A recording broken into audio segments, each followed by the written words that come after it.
Z donacijo umetniških del pa se je v soboto zaključil že 57. mednarodni tabor likovnih samorastnikov Trebnje. Veliko nagrado in s tem samostojno razstavo v tamkajšnji galeriji je po oceni strokovnega sveta galerije prejela Natalija Berezina. Grafična oblikovalka in ilustratorka se je v Slovenijo pred skoraj 8 leti preselila iz Rusije.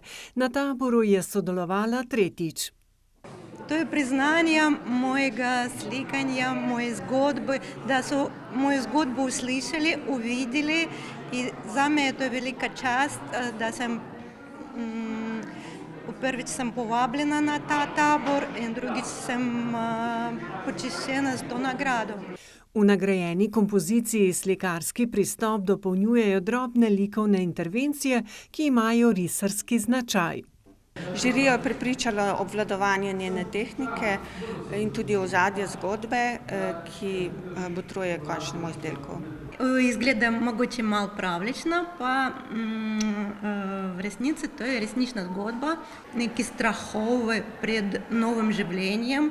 Galerija likovnih samorastnikov Trebnje je po taboru bogatejša za 14 novih del, ki so jih podarili sodelujoči umetniki in nepričakovano tudi francoska umetnica, ki se tabora ni mogla udeležiti.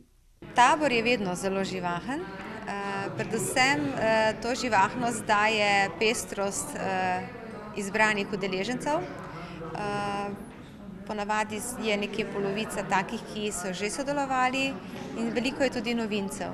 Tako je bilo tudi letos. Smo zelo ponosni, da se vedno ujamejo, obstaja neka ustvarjalna sinergija, kar se odraža tudi na likovnih delih. Strokovni svet galerije je sicer podelil še 3 priznanja za nastala likovna dela.